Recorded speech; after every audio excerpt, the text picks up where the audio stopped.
ప్రియ శ్రోతలారా, ఈ రోజున మనం 2 రాజుల గ్రంథం 6 అధ్యాయం వినబోతున్నాం.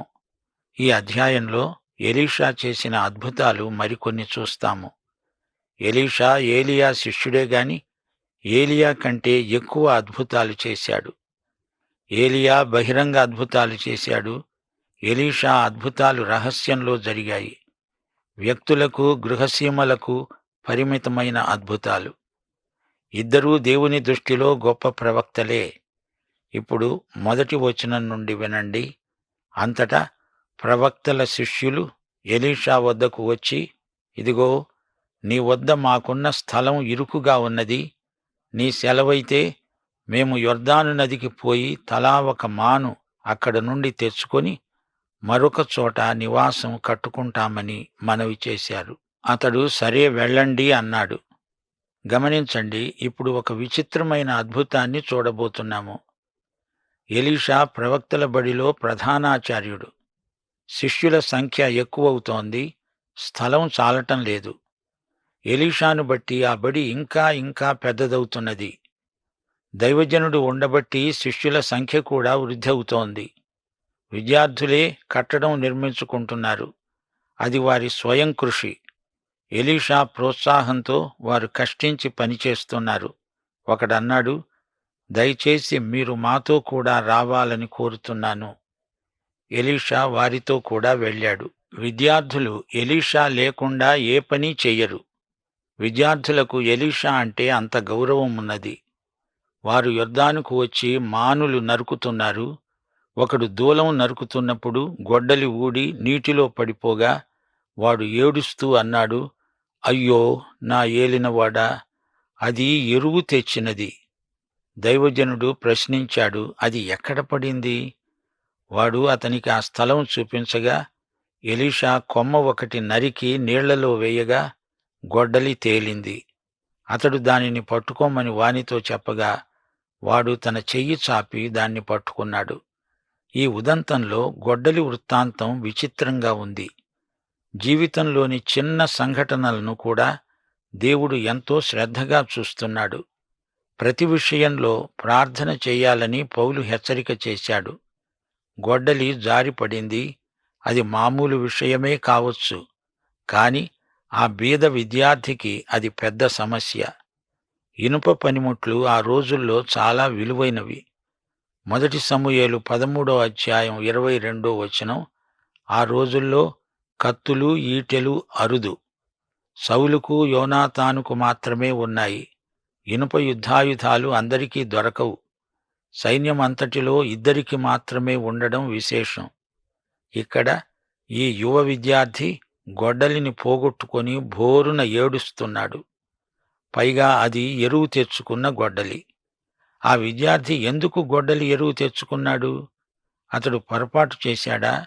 పొరపాటైతే ఎలీషా గద్దించాల్సి ఉంది, కాని ఎలీషా అతణ్ణి ఏమీ అనలేదు. విద్యార్థి మంచివాడు, జాగ్రత్తగా పనిచేస్తాడు. కాని అధాటున గొడ్డలి చెయ్యి జారి నీళ్లలో పడిపోయింది. ఇలాంటి వ్యవహారాలను గురించి ధర్మశాస్త్రం ఏమి చెబుతుందో మీరు వినండి. ద్వితీయోపదేశకాండం 19వ అధ్యాయం 4-5 వచనాలు. ఒకడు చెట్లు నరకడానికి పొరుగువానితో కూడా అడవికి పోయి చెట్లు నరకటానికి తన చేతితో గొడ్డలి దెబ్బ వేసినప్పుడు గొడ్డలి పిడి ఊడి వాని పొరుగువానికి తగిలి వాడు చనిపోయిన ఎడల వాడు అంతకు ముందు తన పొరుగువాని యందు పగపట్టలేదు గనుక వానికి మరణదండన విధి లేదు. అసలు సంగతి ఏమిటంటే, గొడ్డలి పిడి ఊడిపోవడం మామూలుగా జరుగుతూనే ఉంటుంది. గొడ్డలితో చెట్లు నరికేటప్పుడు అది ఎవరికీ తగలకుండా జాగ్రత్త పడాలి. ఇక్కడ గొడ్డలి ఊడి యొర్దాను నదిలో పడింది. మనుష్యులకు ఎవరికీ హాని కలగలేదు. అది సరే, అతడు గొడ్డలి ఎరువు తేవచ్చా? అతనికి సొంత గొడ్డలి లేదు, కొనుక్కోలేడు, బీదవాడు. అందుచేత ఎరువు తెచ్చుకోక తప్పదు. అందులో తప్పేమీ లేదు. ఇందులో మరో ప్రశ్న ఎదురవుతోంది. అతనికి ఆ గొడ్డలి ఎరువు ఇచ్చిందెవరు? అది పాత సరుకు. ఇప్పుడో ఇంకా కొంచెం సేపటికో పిడి ఊడిపోయేట్లున్నది. అలాంటి వస్తువును ఎరువుకివ్వడం మోసం కిందికే వస్తుంది. కొందరు పాత సరుకు తెచ్చి దానికి మెరుగుపెట్టి దైవదాసులకు బహుమానమని ఇస్తారు. ఇదేం పని? మోసం కాదా? ఈ విద్యార్థి బాధపడుతున్నాడు. గొడ్డలి పోయింది. ఎరువిచ్చిన వాడు అడుగుతాడు, తాను ఎక్కడ్నుంచి తెచ్చి ఇవ్వగలడు? ఎలీషా ఏమంటున్నాడో వినండి. ఆ గొడ్డలి ఎక్కడ పడింది? ఎలీషా ప్రవక్త గదా, తనకు తెలియదా? ఎక్కడ పడిందని ఎందుకడుగుతున్నాడు? తెలియక కాదు, ఆ యువకుణ్ణి పరీక్షించడానికి అడుగుతున్నాడు. దేవుని ఆత్మ ద్వారా ఆ యువ విద్యార్థిని పరీక్షిస్తున్నాడు. ఆ విద్యార్థికి గొడ్డలి సరిగ్గా ఎక్కడ పడిందో బాగా తెలుసు. అతడు చాలా జాగ్రత్త గల శిష్యుడు. దేవుని ఆత్మ అక్కడ పనిచేస్తున్నాడు. విమర్శకులకు చోటు పెట్టకుండా దేవుడు ప్రతి పని సమగ్రంగా సంపూర్ణంగా చేయిస్తాడు. యొర్దాను నీరు స్వచ్ఛమైనది కాదు. అందులో పడ్డ వస్తువు సులభంగా కనపడదు. యొర్దాను నది కలుషితమైన నీటితో నిండి ఉంది.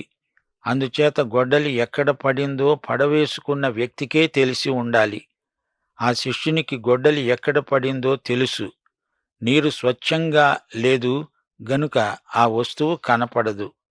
6వ వచనం, వాడు ఎలీషాకు గొడ్డలి పడ్డ స్థలం చూపించగా, ఎలీషా కొమ్మ ఒకటి నరికి నీళ్లలో వేయగా గొడ్డలి తేలింది. అతడు దానిని పట్టుకోమని వానితో చెప్పగా వాడు తన చెయ్యి చాపి దాన్ని పట్టుకున్నాడు. ప్రియ శ్రోతలారా, వింటున్నారా? ఇది ఒక అద్భుతం. గొప్ప అద్భుతమేమీ కాదు. ఏలియా అగ్నిరథంతో పోయినట్లు కాదు. ఇది సాధారణ విషయం. గొడ్డలి నీటిపై తేలింది. భౌతిక శాస్త్ర నియమాలకు ఇది విరుద్ధం. ఓడలు నీటిపైన తేలుతాయి, అది మనకు తెలుసు. కాని ఒక గొడ్డలి యొర్దాను నదిలో పడి ఈదుతూ పైకి తేలటం అద్భుతమే. ఎలీషా చేసిన అద్భుతాలన్నీ ఇలాంటివే. గొడ్డలి లాంటి మామూలు వస్తువును నీటిమీదికి తెచ్చి ఆ యువకుడికి ఇచ్చి అతణ్ణి సంతోషపెట్టాడు. పిడి ఊడిన గొడ్డలి మురికి నీళ్లలో పడింది, బురదలో కూరుకుపోయింది. ఇప్పుడు దానికి పిడి చేర్చబడింది. దానిని యజమానికిచ్చాడు. అది ఇప్పుడు మంచి గొడ్డలి, వాడుకోవచ్చు. ఈ చిన్న అద్భుతంలో గొప్ప పాఠం ఉన్నది. ఈ రోజున మానవుడు ఆ గొడ్డలిలాగే ఉన్నాడు. కాని పిడి ఊడిపోయింది. పడిపోయాడు, పతనం చెందాడు, అధోగతికి దిగిపోయాడు. ఎలీషా ఒక కొమ్మను నరికాడు. దానిని మరణజలంలో వేశాడు. ఎలీషా వేసిన కర్ర శిలువకు సంకేతం. యేసు ప్రభువు చనిపోయిన శిలువ. యేసు మరణజలాలలోకి దిగాడు. నీకోసం, నాకోసం ఆయన మరణమొందాడు. 1 పేతురు 2:24 వచనం, మనము పాపముల విషయమై చనిపోయి నీతి విషయమై జీవించేటట్లు ఆయన తానే తన శరీరమందు మన పాపాలను మానుమీద మోశాడు. ఆయన పొందిన గాయాల చేత మనకు స్వస్థత. ప్రియ శ్రోతలారా, గ్రహించారా? యేసుక్రీస్తు ద్వారా మానవుడు మరణజలంలో నుండి పైకి మనల్ను లేపగలడు. గొడ్డలికి పిడి దేవుడే అమర్చగలడు. దేవుడు ఆ గొడ్డలిని వాడుకోగలడు. ఫిలిప్పీ 4:13 వచనం, నన్ను బలపరిచే వాని యందే నేను సమస్తము చేయగలను. అంతేకాదు, ఫిలిప్పీ 3:13-14 వచనాలు, సహోదరులారా, నేను ఒకటి చేస్తున్నాను, వెనక ఉన్నవి మరచి ముందున్న వాటి కొరకై వేగిరపడుతూ క్రీస్తు యేసునందు దేవుని ఉన్నతమైన పిలుపునకు కలిగే బహుమానం పొందాలని గురి వద్దకే పరిగెత్తుతున్నాను. గొడ్డలి నీటి అడుగున పడిపోయిందని నిరుత్సాహపడనక్కర్లేదు. యేసు నిన్ను పైకి లేపుతాడు, వాడుకుంటాడు. యువతీ యువకులారా, నిరాశా నిస్పృహలను మానండి. క్రీస్తు శిలువ వద్దకు రండి. బురదలో నుండి పైకెత్తబడి, లోకమాలిన్యములో నుండి కడగబడి, యేసు పునరుత్థాన జీవములోనికి ఎత్తబడండి. ప్రభు కొరకు జీవించండి. యేసు నీకోసమే చనిపోయాడు. నిన్ను నీ మరణం నుండి లేపడానికే తాను లేచాడు. నీవిప్పుడు క్రీస్తుతో కూడా లేపబడిన విశ్వాసివి. నీ విశ్వాస హస్తం చాచి ఆయన్ను పట్టుకో, ముందుకు సాగిపో. ఇప్పుడు 8వ వచనం నుంచి మరో అద్భుతం. సిరియా రాజు ఇశ్రాయేలుతో యుద్ధం చెయ్యాలని కోరినవాడై తన సేవకులతో ఆలోచన చేసి, ఫలాని స్థలమందు మన దండుపేట ఉంచుదామని చెప్పాడు. అయితే ఎలీషా ఇశ్రాయేలు రాజుకు వర్తమానం పంపాడు. ఫలాని స్థలానికి నీవు పోవద్దు, అక్కడికి సిరియనులు వచ్చి దిగి ఉన్నారు. ఇశ్రాయేలు రాజు ఈ హెచ్చరికను బట్టి అసలు సంగతి తెలుసుకొని తన వారిని రక్షించుకోగలిగాడు. ఇలాగు మాటిమాటికి జరుగుతూ వచ్చినందున సిరియా రాజు కల్లోలపడి, మనలో ఇశ్రాయేలు రాజు పక్షము వహించిన వారు ఎవరైనది మాకు తెలియచెప్పరాదా అని వారిని అడిగాడు. సిరియా రాజు కంగారు పడుతున్నాడు. తాను ఎక్కడికి వెళ్తున్నది, తన వ్యూహమంతా ఇశ్రాయేలు రాజుకు అప్పటికప్పుడే తెలుస్తున్నది. తమ మధ్య పంచమాంగ దళం ఎవరైనా ఉన్నారేమో అని అనుమానం కలిగింది. కాని అతని సందేహం నిరాధారమైనది. వారిలో ఎవ్వరూ గూఢచారులు లేరు. అతని సేవకులలో ఒకడన్నాడు, రాజా, ఇశ్రాయేలు రాజు పక్షాన ఎవ్వరూ లేరు. కాని ఇశ్రాయేలులో ఉన్న ప్రవక్త అయిన ఎలీషా మీ అంతఃపురమందు మీరు అనుకొన్న మాటలు ఇశ్రాయేలు రాజుకు తెలియచేస్తున్నాడు. ఎలీషా అనే ప్రవక్త దీర్ఘదర్శి. రాజుగారు పట్టపురాణితో గుసగుసలు చెప్పుకున్నది కూడా ప్రవక్తకు వినబడుతుంది. దేవుడు సమస్తము తన ప్రవక్తకు బయలుపరుస్తున్నాడు. సిరియారాజు ఎలీషా మీద పగపూనాడు. ఎలీషా ఎక్కడున్నాడో చూచిరమ్మని వేగుల వారిని పంపాడు. వారు దోతానుకు వెళ్లారు. దోతాను ఎక్కడ ఉన్నది? ఆ స్థలం యెరూషలేము నుండి 100 కిలోమీటర్ల దూరంలో ఉంది. దోతాను అనే మాటకు అర్థం 2 బావులు. అక్కడ మంచి పచ్చిక బయళ్లున్నాయి. ఆ ప్రాంతాలలో ఎలీషా ఉంటున్నాడు. సిరియా సైన్యం వచ్చి ఆ ప్రాంతాన్ని చుట్టుముట్టింది. పొద్దున్నే ఎలీషా సేవకుడు నీళ్ల కోసం ఆ బావుల దగ్గరికి వచ్చాడు. అప్పుడతడు చుట్టూరా కలయ చూచాడు. దోతాను ప్రాంతమంతా సిరియా సైన్యాలు కనిపించాయి. సేవకుడు కంగారు పడిపోయాడు. అయ్యో, నా ఏలినవాడా, మనమేమి చెయ్యాలి అంటున్నాడు. 16వ వచనం. ఎలీషా అంటున్నాడు, భయపడవద్దు, మన పక్షమున ఉన్నవారు వారికంటే అధికులై ఉన్నారు. ఎలీషా ప్రార్థన చేస్తున్నాడు. యెహోవా, వీడు చూచునట్లు దయచేసి వీని కండ్లను తెరువు. యెహోవా ఆ పనివాని కండ్లను తెరిచాడు గనుక వాడు ఎలీషా చుట్టూ పర్వతము అగ్నిగుర్రముల చేత రథముల చేత నిండి ఉండడం చూచాడు. దోతానులో జరిగిన సంఘటన చాలా విచిత్రమైనది. దోతాను చరిత్రలో 2 సార్లు పేర్కొనబడింది. యోసేపు ఒక యువకుడుగా ఇక్కడికి వచ్చాడు. అతని సోదరులు అతన్ని చంపడానికి కుట్ర పన్నిన స్థలం ఇదే.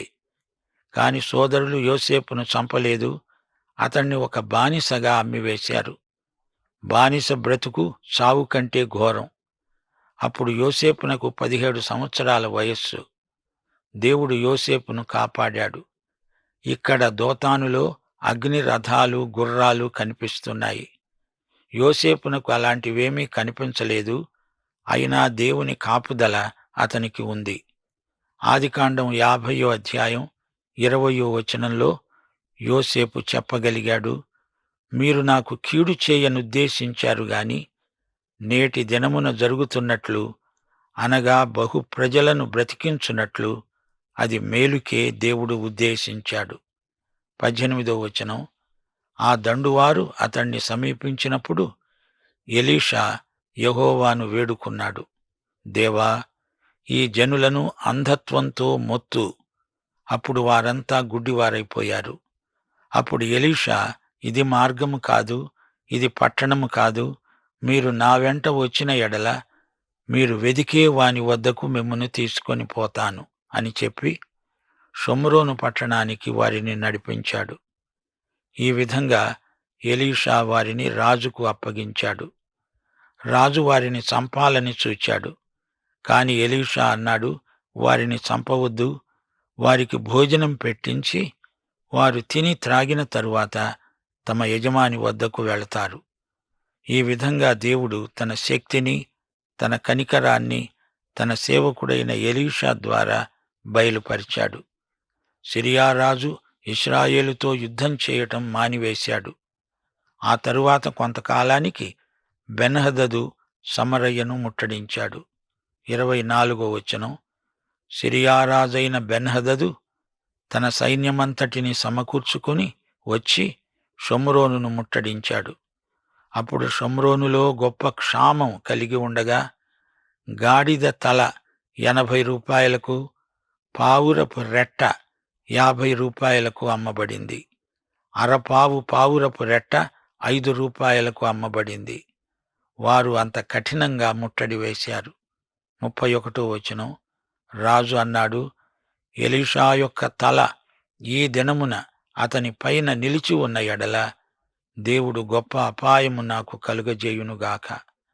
అప్పటి కరువు దినాలలో ఆకలికి తట్టుకోలేక తల్లిదండ్రులు తమ బిడ్డలనే పీక్కు తిన్నారు. ఈ ముట్టడికి కారణం ఎలీషా అని అభిప్రాయపడ్డాడు రాజు. ప్రజలకు తినడానికి తిండి లేదు, దీనికంతటికీ ఎలీషాయే కారణం అనుకున్నాడు. ఎలీషాను అపార్థం చేసుకున్నాడు.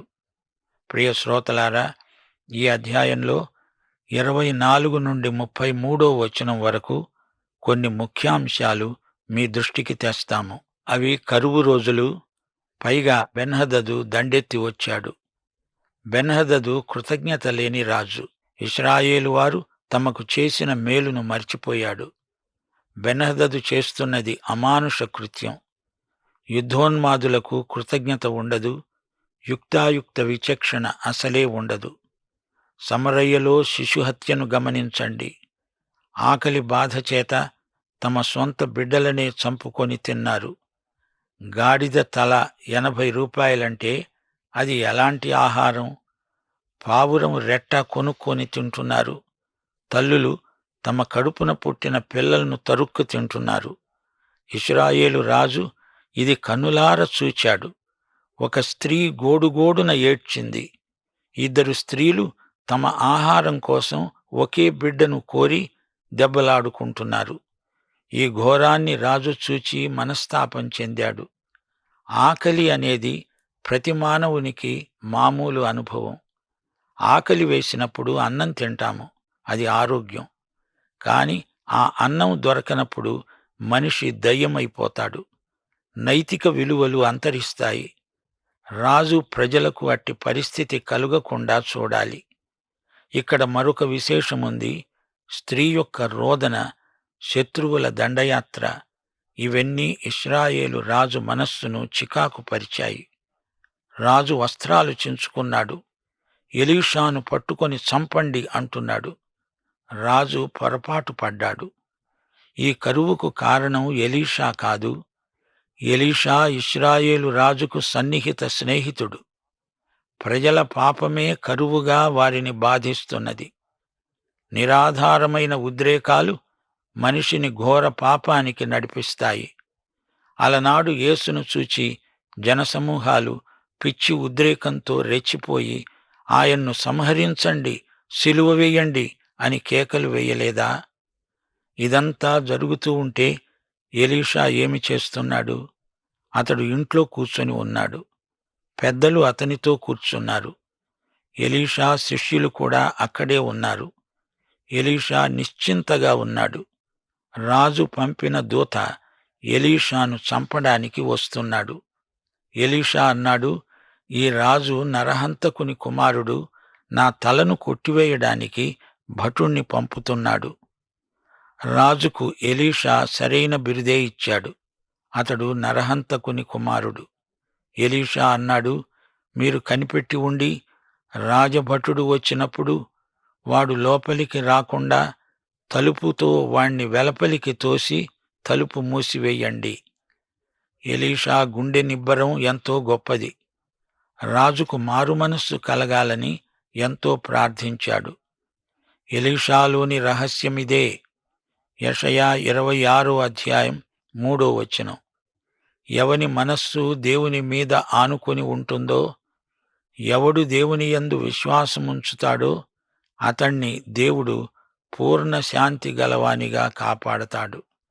ఇంతలోకే రాజు వచ్చాడు. రాజు కాళ్ల చప్పుడు రాజభటుని వెనుకనే వినపడింది. ఎలీషా చెప్పాడు, యెహోవా కొరకు కనిపెట్టి ఉండు. రాజు అంటున్నాడు, ఎలీషా, కీడు నీ వలన కలగలేదు, యెహోవాయే రప్పించాడు. ఇక నేను దేనికోసం కనిపెట్టాలి? ఈ మాటలు ఇశ్రాయేలు రాజు నోట వెలువడినవి. రాజు విరిగి నలిగిన హృదయంతో ఈ మాటలన్నాడు. ఈ రాజు ఎవరు? యెహోరాము. ఈ రాజు అవివేకి. అంతా సవ్యంగా జరిగితే యెహోవా కొరకు కనిపెట్టుకొని ఉంటాడట. ప్రతికూలంగా జరిగితే ఇక ఎందుకు యెహోవా కొరకు కనిపెట్టుకొని ఉండాలి అని అడుగుతున్నాడు. అతని మాటలలో దేవుని పట్ల ప్రేమ లేదు, భక్తి లేదు, ఆరాధన లేదు. యెహోరామే కాదు, చాలామంది క్రైస్తవులు కూడా అదే మనస్తత్వంతో ఉన్నారు. దేవుడు ఆశీర్వదించినంత కాలం స్తుతి స్తోత్రం అంటారు, కష్టాలు రాగానే సణుగుతారు, దేవుని చిత్తానికి ఎదురు తిరుగుతారు. ముగింపులో యోబు 2వ అధ్యాయం 10వ వచనం మా శ్రోతల దృష్టికి తెస్తాము. మనము దేవుని వలన మేలు అనుభవిస్తామా? కీడు అనుభవించతగదా? కష్టాలు వచ్చినప్పుడు దేవుని చిత్తాన్ని కృపతో అంగీకరించాలి. దేవుని క్రమశిక్షణకు తల ఒగ్గాలి. హెబ్రీ పత్రిక 12వ అధ్యాయం 5 నుండి 11వ వచనం వరకు, ప్రభువు చేసే శిక్షను తృణీకరించకూడదు. తండ్రి శిక్షించని కుమారుడెవడు? ఆత్మలకు తండ్రి అయిన దేవునికి ఎక్కువగా లోబడి బ్రతకాలి. ప్రస్తుతమందు సమస్త శిక్ష దుఃఖకరముగా కనపడుతుందే కాని సంతోషకరముగా కనపడదు. అయినా దానియందు అభ్యాసము కలిగిన వారికి అది నీతి అనే సమాధానకరమైన ఫలమిస్తుంది. పాఠం సమాప్తం. దైవాశీస్సులు. ఆమేన్.